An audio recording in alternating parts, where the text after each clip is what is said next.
Now, to say that our faith motivates us to care about the people of the valley, and yet to let that care only be expressed through acts of charity without ever bringing our talents to address the root causes of our most defining challenge, concentrated poverty, is to be oblivious to the power of transforming power of faith. And it seems to me that there are two factors that lead to this form of myopia. They are two extremes. One is an overly spiritualized, passive approach. This approach says all we need is for people to come to Jesus. If people would just come to Jesus, we'd solve the problem of poverty.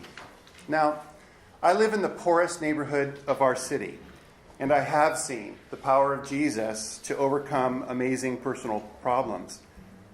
But I'll speak honestly with you this morning. I've also seen the inability of individual conversion alone to overcome racial or class discrimination, to overcome the grinding effects of exploitation from slumlords, to overcome the outcomes of a lack of educational attainment, to overcome a system that's often stacked against the have-nots. And global history and local experience has demonstrated that spiritual conversion alone has never been sufficient to address the community-wide macro issues. Even the effects of historic revivals diminish over time when not accompanied by sustainable structures in a community that are committed to justice. But when Jesus-inspired conversion has led to systemic social involvement, then you have a civil rights movement. Then you have an abolitionist movement. Then you have the beginning of child labor laws protecting children. Then you have women's suffrage. Then you have a revolution in employment. And that's one of the premises of our day. The second great extreme is the extreme of cynicism. Cynicism misquotes the intent of Jesus, saying, the poor you'll always have with you, and using that as an excuse not to act. It forgets the Deuteronomic assumption from where Jesus drew that quote, that we have a responsibility to the poor. This is the cynicism that says the church can't solve the problem of poverty.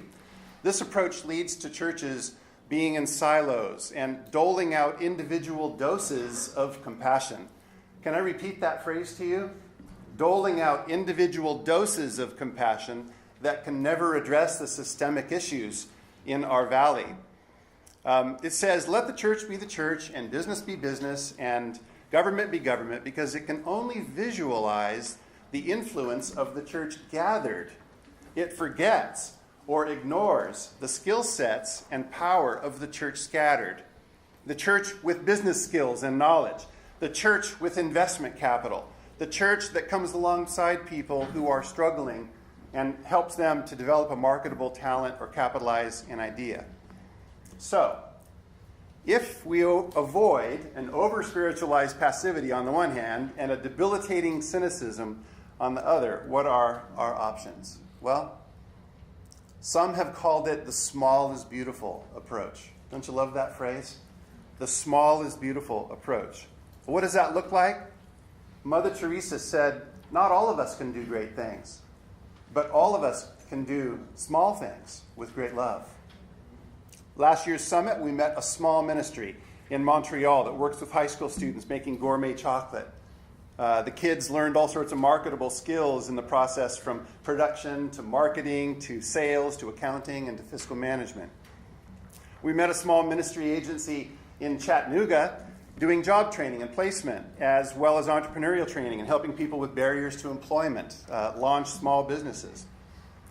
We met a small church in Vancouver, BC that started 3 small businesses, a renovation company working with men recovering from addiction, a catering company working with women recently released from prison, and a pottery studio working with developmentally disabled people. All sorts of creative models are breaking out across the country and here locally, even since our last summit.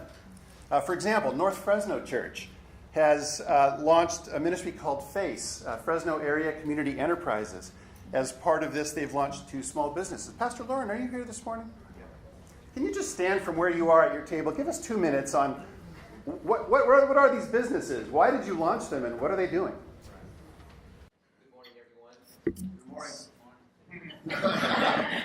So Randy mentioned one of the pastors at North Fresno Church, which is actually more in central Fresno, but we've been working in our neighborhood, which has some concentrated poverty over the last several years. And one of the things that we've run into over and over again is just how do we move beyond immediate relief? We do a pretty good job with things like food and clothing and bus tokens or even PG&E bills. But we found that this issue of people that were looking for work and wanting to do something to self-sustain was a challenge. So one of the individuals we worked with, we discovered he's a very good basketball player, and also he's very good at coaching and working with people. And so we opened up our gymnasium and helped him create a business called JMJ Basketball, and now he's coaching and doing private and group lessons. And so now he's one of our employees, and he's actually getting a paycheck every month, and we don't have to worry about things like, Pastor, I need this, Pastor, I need that. Now he's actually working for us. The other thing that we started was a lawn and yard business. Somebody donated a truck and some yard equipment, and so since January we put some guys to work part-time, and we're still evolving and figuring that out. This week we have a job cutting firewood with a chainsaw. I'm a little bit nervous about that. But overall, we've done about 40 jobs, and we have about 4 or 5 guys that are working part-time with that. Wow. Thank you, Lauren. Small is beautiful approach. Again, small is beautiful. So what are some of the assumptions that underlie these models? I won't take a lot of time on this because our speaker has far more to say about this, but number one, the dignity of human beings is tied to work. Work existed before the fall. It was considered a godlike role, and it makes sense for us to make it central to the church's agenda. And you'll hear more about that from our speaker. Secondly, we believe that work itself is a holy activity, one that the Holy Spirit equips a person for. Just look at Exodus 31. It says that the Spirit of God gave Oholiab special skill to accomplish his craft on a project that God was having the people of Israel work on. The Spirit endows a person with the skill of craft and of knowledge to do their work. Yes, it's a Spirit-inspired gift. Third assumption, churches and faith-based agencies can often provide what secular agencies cannot. The influence of a loving spiritual solution and a new family that can surround a person and help them deal with the vulnerabilities and heart issues faced by so many people in poverty. That's our third assumption. And finally, the scriptures provide fertile ground for exploring holistic solutions to destitution and poverty. So let's take a brief look at this, a biblical example where a crisis led to a creative response that involved personal responsibility, intervention, and a community solution. We'll go to 2 Kings chapter 4, verses 1 through 7, and I'm just going to spend a minute in this. Here's the crisis. Now, the wife of the member of the company of the prophets cried to Elisha, "Your servant, my husband, is dead, and you know that your servant feared the Lord, but a creditor has come to take my 2 children as slaves." Wouldn't you call that a crisis? So Elisha said to her, "What shall I do for you?" Important question. "Tell me, what do you have in the house?" She answered, "Your servant has nothing in the house except a jar of oil." And he said, "Go outside, borrow vessels from all your neighbors, empty vessels and not just a few. Then go in and shut the door behind you and your children and start pouring into all these vessels. When each is full, set it aside." So she left him and shut the door behind her and her children, and they kept bringing vessels to her. She kept pouring. When the vessels were full, she said to her son, "Bring me another vessel." But he said to her, "There are no more." Then the oil stopped flowing. She came and told the man of God, and he said, "Go, sell the oil, pay your debts, and you and your children can live on the rest." So what was the problem? It was a typical one for the poor, a financial crisis, and suddenly she was going to lose her children. Families in the city have this all the time for various reasons. One paycheck from destitution. What's the first question Elisha asked? What shall I do for you? This gave the woman a chance to say what the problem was. So too often other people define what the problem is. This woman owns the problem. She's able to tell him this is the problem. And then the next question was so crucial. What kind of question was it? It was an asset question. Not a deficit question. List all the problems in your life for me. No. It's, what do you have? Let's take stock. What do you have? That'll be a great starting place. And we can do the same thing in the lives of people. They all have skills. They all have knowledge and experience. We can build on that in their lives. Who was involved in the solution? Well, think about it. She was, her sons, the neighbors. Elisha gave leadership to the process. Anybody else involved in the process here?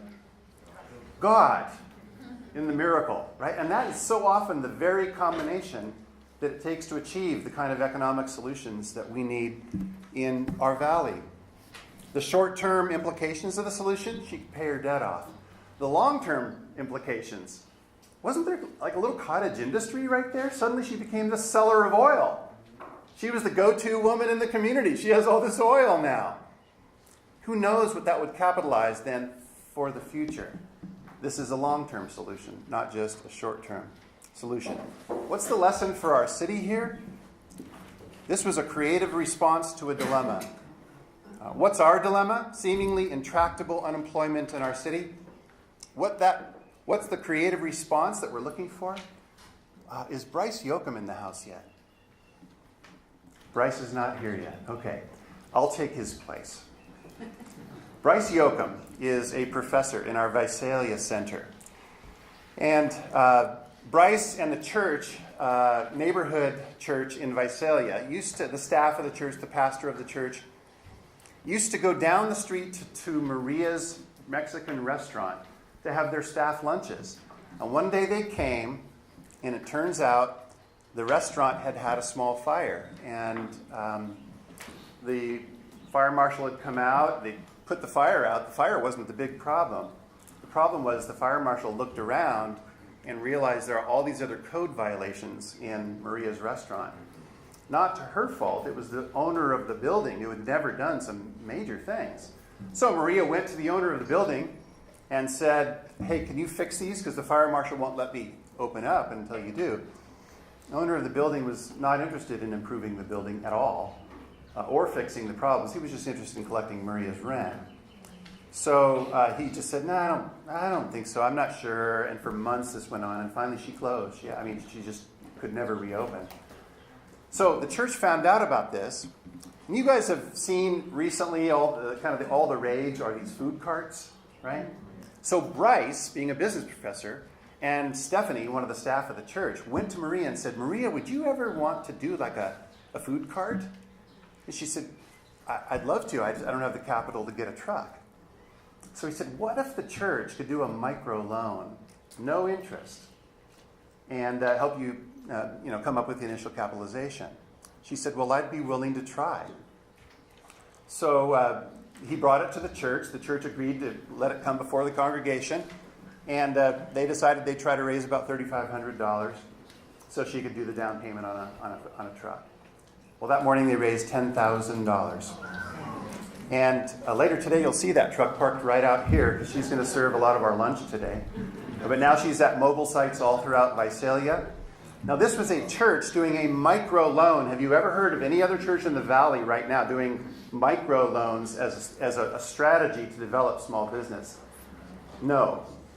What an irony that is, because they're used all throughout the world. All of the organizations you support, World Vision, Compassion International, they use these throughout the world. We, who have 13 to 33% unemployment in our city, need to get good at this kind of thing. Now, that's an incredible story. It was a church-sponsored micro fund, and we're excited to be able to fan that kind of thing into flame. And that's just one of the things happening. We know that Valley Christian Center is launching their Dream Center. They hope to do job training. There are all sorts of other stories we could overwhelm you with this morning, but we've got other things to do. Here's how today is going to work. If you'll look at your schedule, you'll notice that the first part of the day is dedicated to introducing the subject. And then in a moment, we're going to hear from Dr. Brad Smith, who has what I consider to be a very rare mix of experience that's going to help us today in some pretty unique ways. And then we'll have time to consider a variety of local models in 2 breakout sessions that are bringing hope in Fresno. And we'll introduce them in a minute. And then we'll have a quick lunch, which includes several options. One's provided by Maria, and her truck is called the Santa Fe Grill. You'll meet her today. Another is a soup kitchen and salad and cornbread option from a catering company called Christ Kitchen that employs women recently released from prison and from the street. And we're featuring Jan Martinez's book today. It's outside on the book table. It's for sale.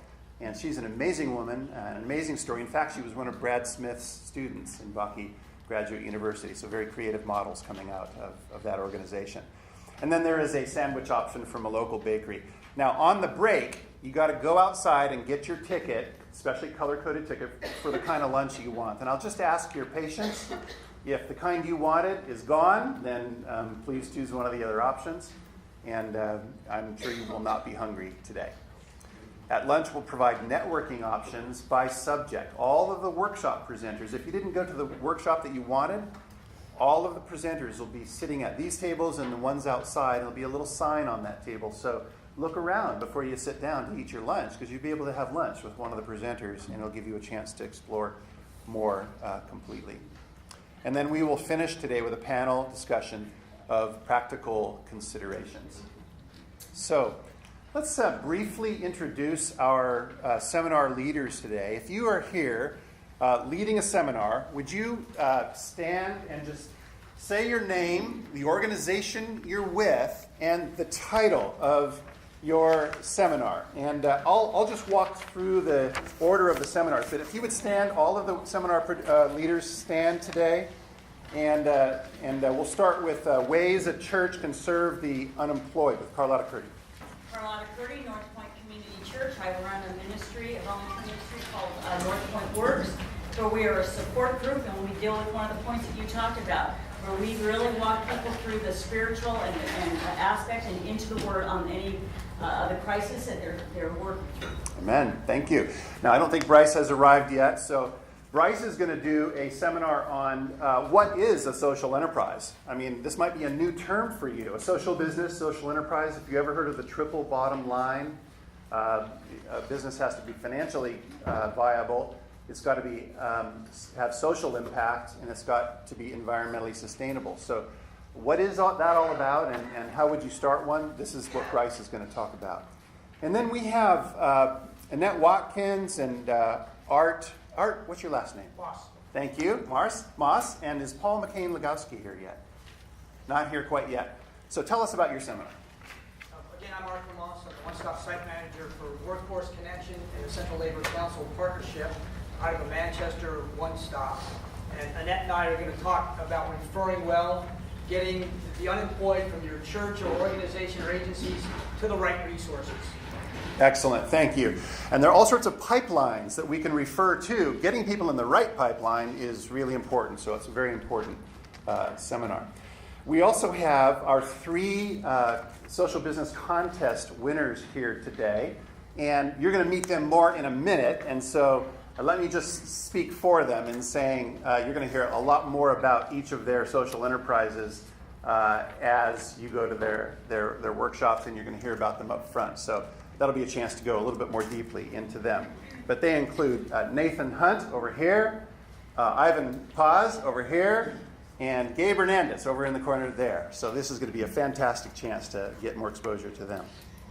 Kyle Kennington, where are you? Very good. I'm Kyle Kennington. I'm the executive director of Lana Coffee. The title of mine is a local example of social business. So Lana Coffee essentially has found a way to create jobs both locally and for villagers in Thailand through the production, marketing, sales of coffee. Thank you. Casey Lemonsky, are you here yet? Okay, Casey's not here quite yet. Casey is with the Lyle Center for Innovation and Entrepreneurship at Fresno State. They have something called Biz Camps, which are summer youth camps that teach entrepreneurship. That's going to be a really interesting seminar as well.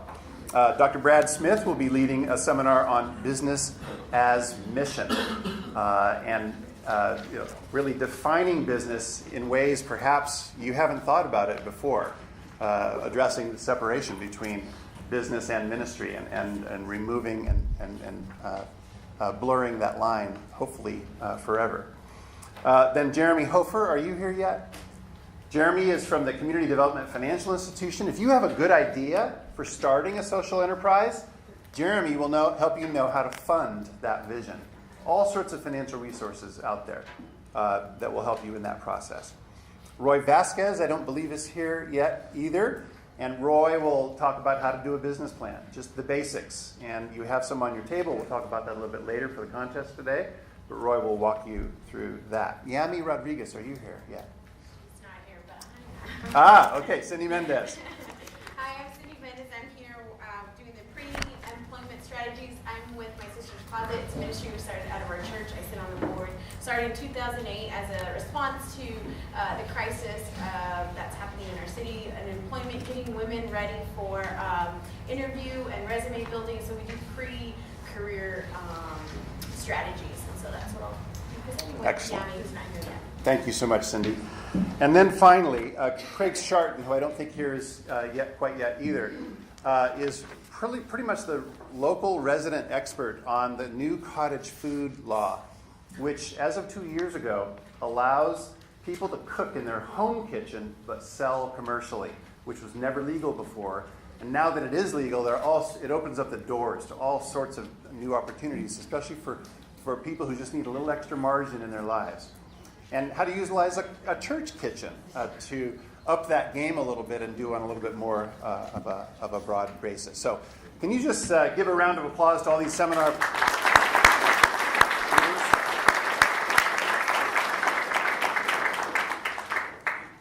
Okay, so make a note as to which two you'd like to go to and where they are. Some of the seminars are being held right here in this courtyard area, down this hallway in classrooms, but some of them are just around the corner here. You walk around the green into that building beyond those trees, and there are a couple of seminar rooms there as well. And now, I'd like you to meet, by video, the 3 winners of the Social Business Plan contest from last year. Brenda, can you help us get to know them by video? Hi, my name is Nathan Hunt. I'm the manager of a small business called Say Hello. Say Hello was started up out of the community development work happening here in this neighborhood. We're in Lowell right now and has been known for its share of issues over the time. As we've lived and worked here, we found that it's a place of incredible possibility and beauty and potential, far more than its issues. Business came out of the community development work of On-Ramps Covenant Church. On-Ramps is made up of people who are of this neighborhood and who are deeply committed to this neighborhood. So we started Say Hello. And Say Hello's, the idea came to us again from the gifts of our people. We found that we had people who knew the streets, people who were natural salespeople, and comfortable in this setting, and so we started a door-to-door advertising company. Say Hello works with local businesses, partners with them to deliver flyers, advertisements, swag, spoken messages, whatever they need in order to get the word out to their neighborhood and the surrounding area. And so we've been hiring people from within our church, from this neighborhood, who needed jobs and who are now learning skills, developing work readiness, and able to grow as people. Hey, my name is Gabriel Hernandez, and I work for Fresno Madera Youth for Christ. I've been blessed and honored to be able to be a part of a business that we started through the work of our hands called Skate Inc. Kind of came about. I work with a lot of graffiti artists, I work with a lot of skateboarders, and the two just came together. We started taking skateboards and putting graffiti on it. This business has opened up an opportunity for kids to not only stay off the street, but to be able to use their abilities and talents in a positive way. We in turn allow them to work on these skateboards. We provide all the resources, they do the work, they use their skills and talents, and then we turn around and sell them, and we only take back what our supply cost is, allowing us to pay the youth for their work and create an opportunity for them to be able to help out with groceries around home. I've even heard some of the kids helping to pay rent. Kids are buying their own shoes, they're upgrading their skateboards, their phones. So basically just creating a service where they're not having to steal to provide for things that they want. Since the starting of Skate Inc., we've been in multiple venues, from the local art hop that happens every Thursday of the month to various different organizations that have opened up their doors and churches that have opened up their doors, as well as even a local pub in the downtown area. We've had nothing but positive feedback from just all walks of life, different people who love the street art and adhere to what it's trying to do and what it's trying to say, but also those that don't quite understand it. So it's been amazing to watch how the lines have been blurred in this kind of understanding of this art form called graffiti. My name's Osvalda Cruz. I'm co-director of 701 United. 701 United is a urban fitness center that works with the youth in the 93701 zip code.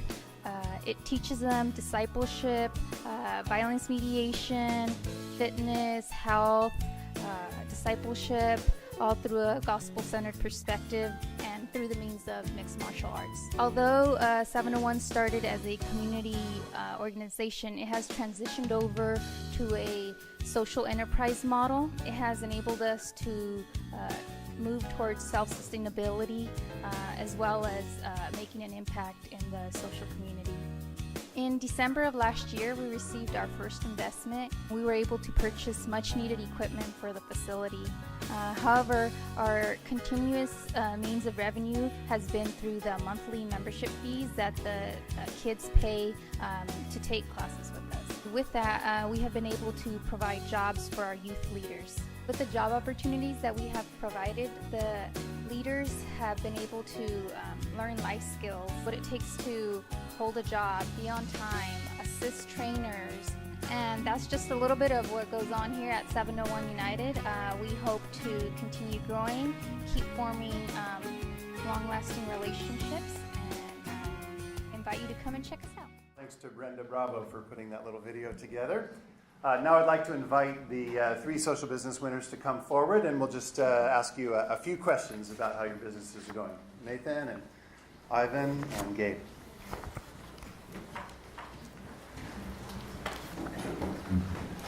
Good. Nathan, step up to the mic first. Say Hello is a street-level advertising distribution company that works with people in your church that need employment and employment training. A panel of judges from FPU, from business department, and also business people in the community judged your model as being worthy of investment, and that happened last year, after last year's summit. Give us an update. How does it work, for example, and then what are some of the social goals of the business?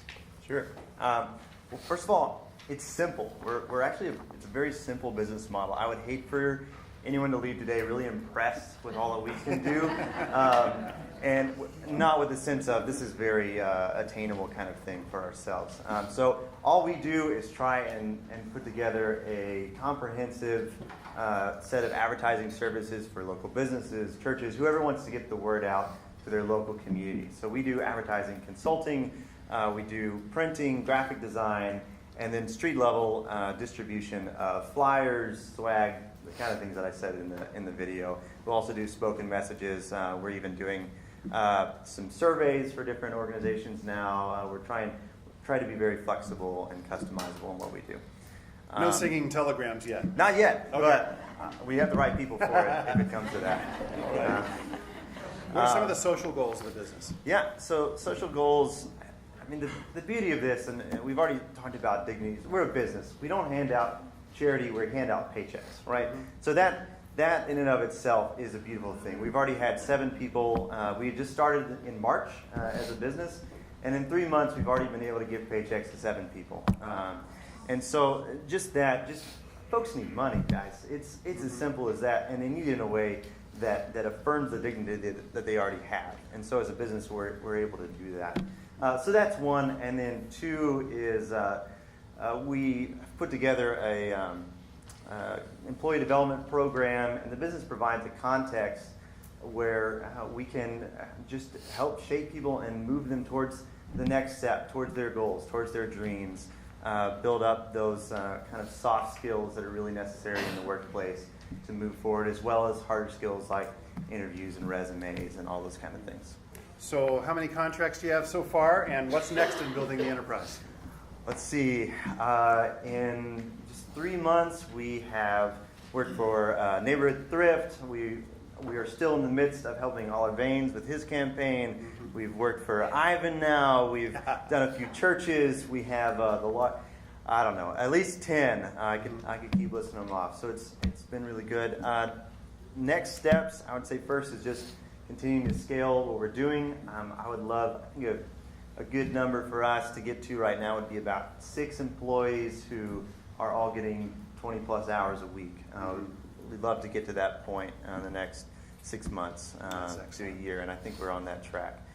So that, and then I think we're just still learning how to put structure to what we're doing as we find our way through all this. Thank you, Nathan. And Nathan is, I should mention, proudly so, Nathan is a seminary student here at the Fresno Pacific Biblical Seminary. Thank you, Nathan. Yeah. Thank you.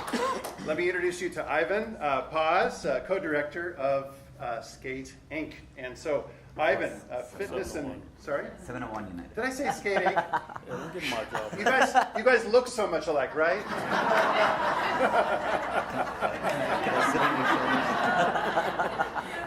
Because my notes say Skate Inc. next. Okay, Ivan, you're here.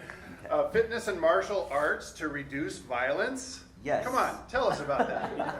Okay, so I think one thing we're doing is we're creating partnerships with some of our sponsoring gyms that have actual like professional fighters and stuff like that. And what they do is they send their amateur fighters to help volunteer at 701 United.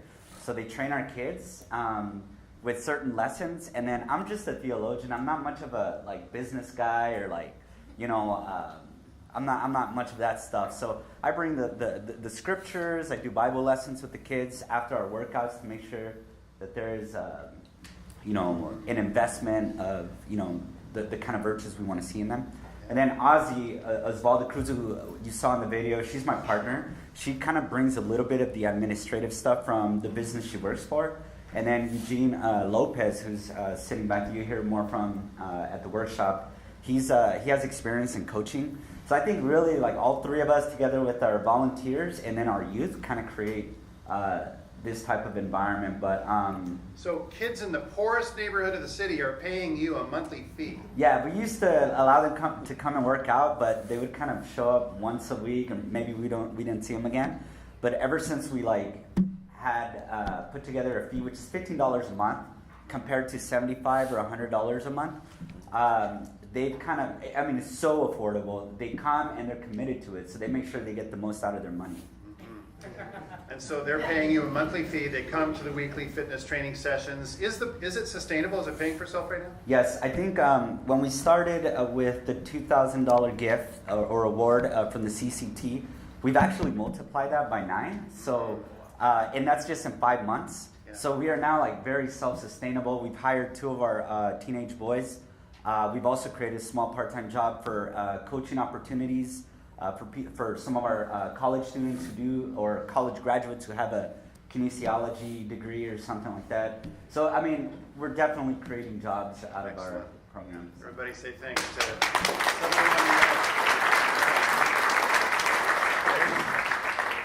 All right, Gabe, so young men from the neighborhood that you work with in designing and customizing skateboards, then you sell them. Tell us about this. Here's one of them. Okay, so I don't know why God chose to put a bunch of little knuckleheads around me, but and I call them that to their face, so I'm not saying it behind their back.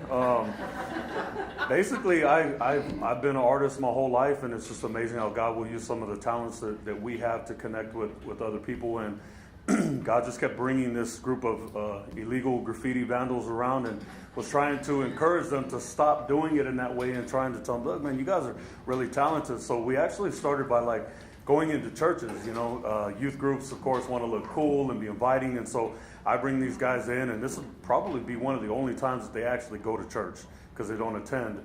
And so they would go and bomb the room up and stuff, and then it just kind of just filtered down into what we're doing now. Got a lot of skateboarders in the neighborhood, a lot of kids that are cruising around on busted and broken boards, and the bottoms all shredded up and faded out and stuff. So we just kind of came up with the idea to start designing, using some of their talents to bless the kids. And just kind of just taking shape to where now we've been able to sell them. One of the biggest events we had, we made $1,100 in selling the skateboards. How much does the skateboard go for?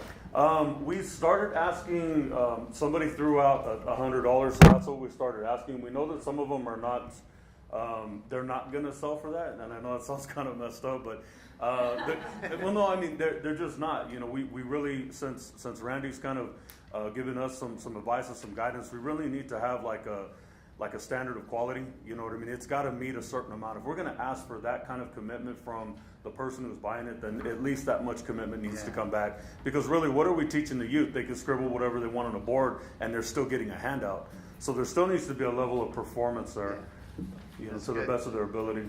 You see your new website up behind you here that you're still in production on. We're excited about that development. What's next now? What's the next challenge, and what are your hopes? Getting youth that are not used to committing to stay committed. Yeah. They get excited about it. You know, we talk about it, and I was thinking about it this morning. You know, the idea of them making money is something that draws them in, but I think they're still looking at it from the aspect like they're making YFC money.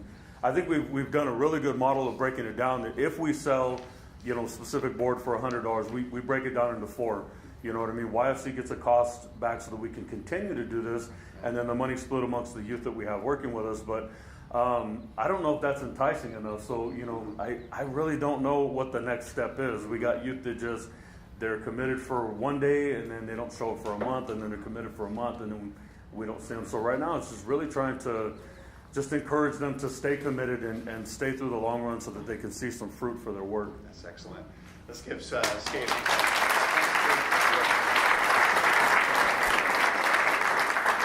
Now, one of the things I hope you see in this is you're seeing 3 small businesses still in the startup phase. Right? They don't have all the answers yet. They're learning the answers as they go, but they're not letting the fact that they don't have all the answers stop them from getting started, because you learn as you go. Experiential learning, right? And those lessons are the ones that really matter, not the ones you learn in a book necessarily. The lessons that emerge right from your experience in these businesses, working with these target audiences, those are the ones that are going to shape what you do. And so you're seeing an evolution take place literally since we did the contest last year, and we're hoping to launch another contest at the end of this day. You'll have an opportunity to hear more of the specifics from all 3 of these people and how it works, and ask some questions if you attend their breakout. So we're really excited about that. Well, unbelievably, I am only 1 minute over schedule here today, so that's the first miracle. Take a deep breath, because now we're going to transition to hearing from Dr. Brad Smith, and it's really my pleasure to introduce you to Brad. Brad is the president of Bakke Graduate University. I spent 4 years with Bakke, traveling the world, working with students from 39 countries, doing transformational leadership development. Brad, he was top of my list when I thought, who would I like to come this year to be a non-Skyped in person with us in the room? Brad was at the top of that list because he's a rare mix of experience combining the worlds of business, the worlds of community benefit organizations, church planting. He was a church planter, academia now, and he's also served in government with 2 U.S. senators. Brad has observed transformational mission all around the world. In fact, the way I like to put it is he sat with leaders in boardrooms and back alleys, squatter settlements, and Senate chambers. And we have trudged around the world together, from China to India to Jamaica, looking at transformational leadership models. And I've asked him to come to Fresno to give us a little bit more of a global vision. What are some signs of hope regarding social enterprise? And along with that, and maybe even more important than the models, How do we create a new normal in the church where the utilization of this strategy is more normative? You get that? How do we create a new normal in the church where this approach is more normative? Would you help me welcome